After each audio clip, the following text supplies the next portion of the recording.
les femmes ont plus de risques que les hommes de mourir d'un arrêt cardiaque parce qu'on ose moins leur faire un massage cardiaque par crainte de toucher leur poitrine. Un homme sur deux affirme être mal à l'aise à l'idée de poser un défibrillateur sur une femme car il faudrait lui enlever ses sous-vêtements et son soutien-gorge. Mais les féministes, vous avez tout niqué. Moi, je suis pas avec vous en fait. Je veux qu'on monte mes meubles, je veux qu'on monte les courses, je veux que...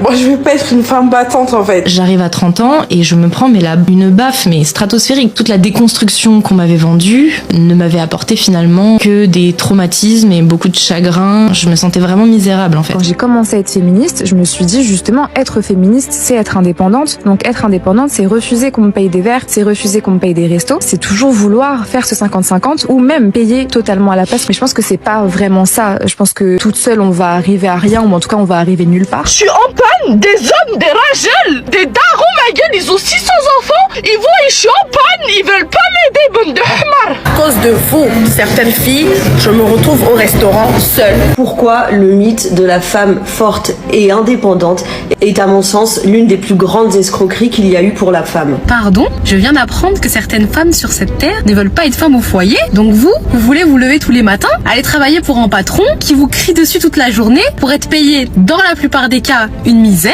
Je vous dis, j'en ai marre d'être une femme seule, une femme sans frère, sans cousin, sans papa, sans oncle, sans ami garçon.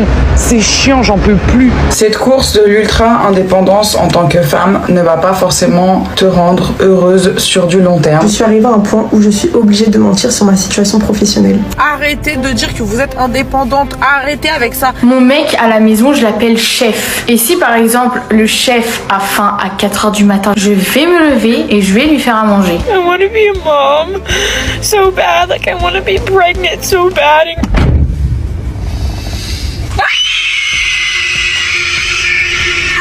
Ouais monsieur, n'importe où, mais accélérez. Nous sommes en guerre.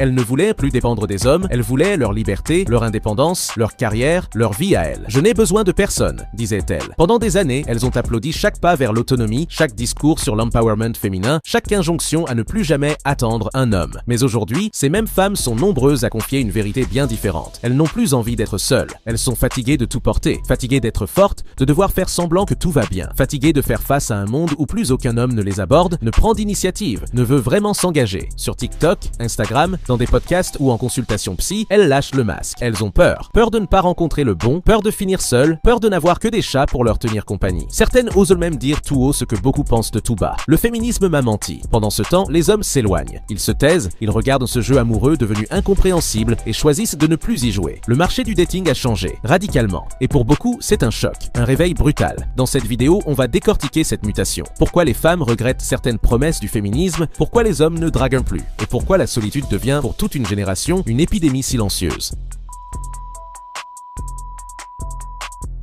Raison numéro 1, une génération face à l'échec de ses promesses. J'arrive à 29 ans et je me rends compte qu'en fait, je ne génère pas de désir chez les hommes. Or, je suis quand même une femme, j'ai envie d'avoir des enfants, j'ai envie d'avoir une vie de famille. Et en fait, j'arrive à 30 ans et je me prends une baffe mais stratosphérique. Toute la déconstruction qu'on m'avait vendue ne m'avait apporté finalement que des traumatismes et beaucoup de chagrin et je me sentais vraiment misérable en fait. Faut aussi savoir que j'ai avorté quand j'avais 23 ans et j'ai mis 2 ans et demi voire 3 ans à me remettre de ma dépression post-avortement.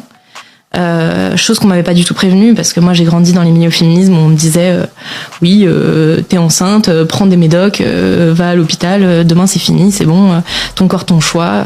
Et en fait j'avais pas du tout compris l'implication physique, émotionnelle, tout en fait qui allait avec. Et j'avais des amis qui le vivaient très bien, mais moi personnellement je l'ai très très mal vécu, j'en ai fait des cauchemars pendant des années. Pendant des décennies, le féminisme a proposé un idéal, celui d'une femme forte, indépendante, libre de toute contrainte masculine. Et dans l'absolu, c'était une bonne chose. Mais ce que peu ont vu venir, c'est que cette liberté allait aussi s'accompagner d'un isolement émotionnel grandissant. Aujourd'hui, de nombreuses femmes de 25 à 45 ans reconnaissent ne plus comprendre les règles du jeu amoureux. Elles ont du mal à trouver un partenaire sérieux, se plaignent que les hommes ne font plus le premier pas, ne draguent plus et ne s'engagent plus. Pourtant, ce sont elles qui, pendant des années, ont voulu changer les codes. Et je me sens profondément seule. Les personnes qui s'occupent de moi ou qui me soutiennent physiquement, je veux dire. J'ai personne avec qui m'endormir le soir et me réveiller le matin. Ouais, c'est trop bien. T'as la solitude, T'apprends à découvrir, à t'aimer, c'est extraordinaire. Je développe ma carrière, c'est un truc de ouf. J'ai de la reconnaissance, du succès, de la richesse, de l'abondance. Je rencontre des super personnes en réalité. Mais le matin, le soir, pour les moments importants comme pour les pires moments, je suis la plupart du temps seule. Au début, je me dis que c'est un sacrifice. Je passe des super moments seule. Je kiffe aller manger seule. Et c'est trop bien, sauf qu'un jour je me rends compte que dans des moments extrêmement heureux, comme des moments extrêmement tristes, je suis toujours toute seule. T'as des amis mais ils font leur vie. Ils peuvent pas être là tous les jours avec toi. Et dès que quelqu'un va rentrer dans ma vie, au moindre faux pas, je vais l'éjecter. C'est bien, je suis exigeante, je sais ce que je veux. Mais du coup, je suis sur mes gardes à chaque fois que quelqu'un va rentrer dans ma vie. Notamment les hommes. Et là, je comprends que je suis dans l'hyper-indépendance. En fait, je suis simplement en train d'avoir un comportement absolument opposé à la dépendance affective, mais qui est basé sur les mêmes traumatismes. J'ai peur d'être abandonnée, d'être seule, donc je vais vers des relations qui vont combler ce manque. J'ai peur de perdre le contrôle et la paix que je suis en train de vivre, donc je glorifie ma solitude, et je fais bien comprendre que je n'ai besoin de personne. Et les gens prennent beaucoup moins de tes nouvelles, parce qu'ils se disent « Oh, mais ça va, elle gère. » Non, elle gère pas. Elle est passée du mode guérison au mode survie. Raison numéro 2, quand égalité rime avec confusion. Ça fait peut-être mal à entendre à certaines femmes quand on leur dit qu'on n'est pas égaux dans la force, mais on est égaux en tant qu'individu. Et si tu dis à une fille féministe en fait, on peut pas être égaux, elle va juste dire tu me rabaisses. Non, c'est juste que t'as des faits, t'as des choses qui sont factuelles, qui effectivement dans certaines choses on peut pas être égaux, mais il y a certaines choses où chacun compense de l'autre. J'ai envie de te dire, on a besoin des femmes, mais tu entendras plus de femmes qui disent qu'on n'a pas besoin des hommes. La misandrie open là. La misandrie est open, mais visiblement c'est cool. Mais par contre, quand t'es machiste, ça c'est moins bien. Tu penses que tout le monde est égaux? Il n'y a pas d'égalité. La vie est inégale, rien n'est égaux, mais on s'arrange pour que tout soit égaux. Donc, il y a une citation d'un philosophe qui dit si tout le monde est égaux, c'est que personne n'est libre. Exactement. T'en penses quoi de ça? Enfin, en fait, c'est ça qui est marrant, c'est que les gens cherchent l'égalité, mais tout le monde déteste être pareil. Sinon, pourquoi on prône autant la différence? Chacun sa vérité. Mais oui, on essaye de faire en sorte que ce soit le plus juste. La vérité, t'as ta vérité, j'ai la mienne. Mais la justice, elle, par contre, elle tranche de manière arbitraire aussi. Arbitraire, ouais, aussi, oui, c'est vrai, vu comme ça. La révolution sexuelle, l'indépendance économique, le rejet des rôles traditionnels, tout cela a profondément bousculé les rapports hommes-femmes. Résultat, les hommes sont de plus en plus méfiants, passifs, ou même totalement désengagés du jeu amoureux. Beaucoup disent de ne plus oser draguer par peur d'être perçus comme oppressants. D'autres, plus désabusés, choisissent simplement de se retirer. Et les femmes, de leur côté, commencent à ressentir un vide, un manque d'initiative masculine, une absence de tension romantique et une fatigue croissante à toujours devoir tout faire elles-mêmes, y compris sur le plan sentimental. Non mais les féministes, vous avez tout niqué. Moi je suis pas avec vous en fait. Je veux qu'on monte mes meubles, je veux qu'on monte les courses, je veux que... Moi je veux pas être une femme battante en fait. Vous cassez les... Voilà, les féministes là, franchement, allez vous faire cuire un œuf parce que franchement comment vous détruisez nos vies, nous les femmes. Vous savez même pas à quel point. Non, moi j'aime pas. Vous voyez là, ça fait 3 semaines, j'ai un meuble à monter. J'ai envie de crier sur quelqu'un en mode ça fait longtemps que je t'ai demandé de monter le meuble, tu le fais pas. Mais en fait, je crie. C'est moi je dois monter le meuble. Je suis pas féministe en fait. Pas du tout. Arrêtez ça. Mais qu'est-ce qui se passe? Arrêtez ça. Raison numéro 3. Les chats ne remplacent pas l'intimité humaine. J'ai 44 ans, j'ai pas eu d'enfant et je suis actuellement célibataire. Et je réfléchissais l'autre jour en me disant que quand tu arrives à 40 ans et que tu coches ces cases-là, c'est pas toujours évident de faire face à une certaine solitude qui s'installe malgré toi parce que de fait, tes amis se sont mis en couple, ont eu des enfants, ont fondé leur famille et donc consacrent leur temps à ça et c'est tout à fait normal. Et je me disais que c'est une solitude dont on parle pas beaucoup. J'ai presque l'impression des fois qu'elle est un peu tabou, comme si fallait pas trop en parler, il fallait dire moi je gère cette solitude et tout ça. Et même moi, je me retrouve un peu prise dans ce discours des fois, à me dire, à l'autre, non mais moi ça va, j'aime bien ma solitude et tout ça. Et quand bien même c'est vrai, ça n'empêche que inévitablement ce statut d'être seul, sans enfant et sans conjoint ou conjointe amène à se poser une question sur quel virage on a loupé pour se retrouver à cet âge-là sans môme et sans amoureux ou sans amoureuse. Même si je fais partie des gens qui sont convaincus vraiment que mon schéma de vie n'était pas totalement fait pour vivre en couple, à deux, en tout cas sur le modèle classique, et d'avoir des enfants et tout ça, je suis vraiment pas certaine que je me serais épanouie là-dedans. La société est faite de façon à ce que cette solitude finisse par te peser. La phrase est devenue virale, I don't need no man, I've got my cat. Mais derrière l'ironie, beaucoup commencent à admettre que la solitude pèse. À 35 ou 40 ans, certaines femmes réalisent qu'elles ont construit une vie professionnelle solide, mais qu'elles rentrent tous les soirs dans un appartement vide. Les soirées sont longues, les amis sont mariés, et la peur de finir seule, sans amour, sans enfants, sans complicité, commence à grignoter l'esprit. Ce n'est pas une faiblesse, c'est profondément humain. Je suis arrivée à un point où je suis obligée de mentir sur ma situation professionnelle. En gros, dire à un homme que tu gagnes bien ta vie, financièrement, tu peux te permettre de t'acheter ce que tu veux, de voyager quand tu veux, en 2024, ça devient compliqué. T'as l'homme qui va fuir, qui va même pas essayer de creuser parce qu'il va dire j'ai même pas les épaules pour elle, elle aime trop ça, elle aime trop ci, elle aime trop voyager, je vois sur son Insta donc c'est mort.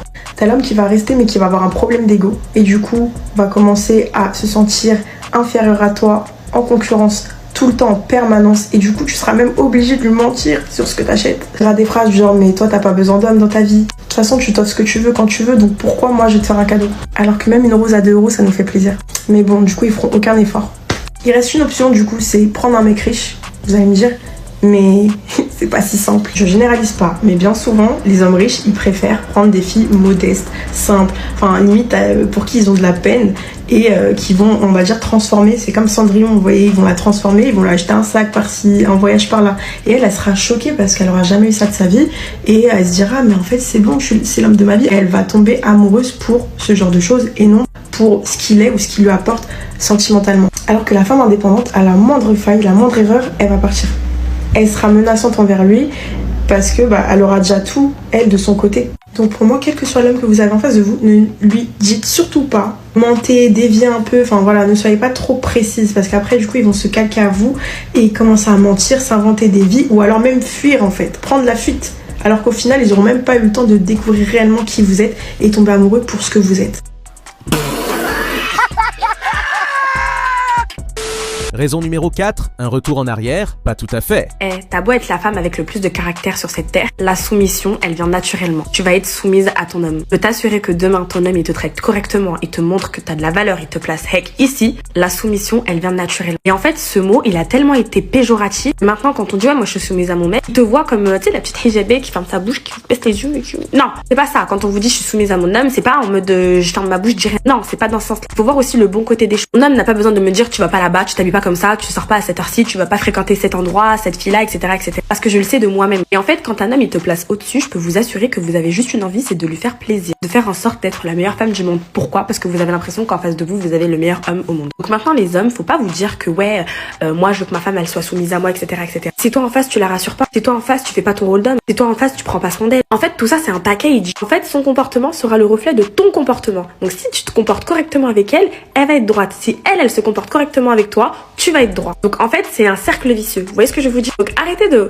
voir les femmes quand elles disent oui, moi je suis soumise à mon homme, etc., etc. Arrêtez de les voir comme des filles sans caractère. Ça veut absolument rien dire. C'est pas ça. Moi demain mon homme il me dit baisse les yeux, je baisse les yeux.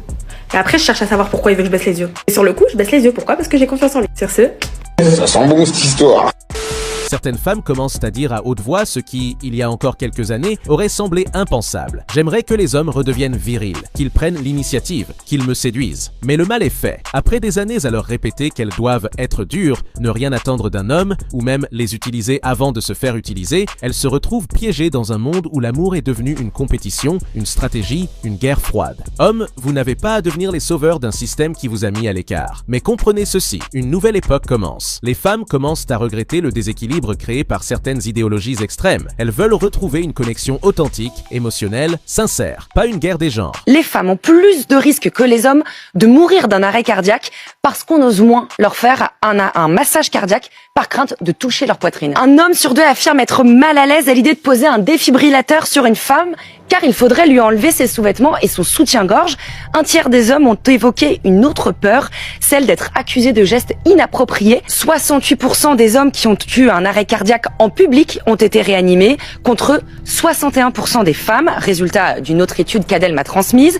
Sauf que dans le cas d'un arrêt cardiaque, chaque seconde compte. Rien que le fait d'hésiter, ça diminue les chances de survie. Si vous êtes solide, clair dans vos intentions et capable de poser vos limites, vous serez rare et donc précieux. Le marché du dating dating a changé. Ce n'est plus celui de nos parents. C'est un marché saturé, confus, algorithmique. Mais dans ce chaos, un besoin profond refait surface. Le besoin d'amour vrai. Pas de domination, pas de vengeance, pas de rapport de force. Juste de l'humanité. Et peut-être qu'en cessant de jouer des rôles, les hommes et les femmes pourront enfin se retrouver. Merci d'être resté jusqu'au bout. Like, commente, partage cette vidéo à tes potes et n'oublie pas de t'abonner pour mes prochaines vidéos. Ciao!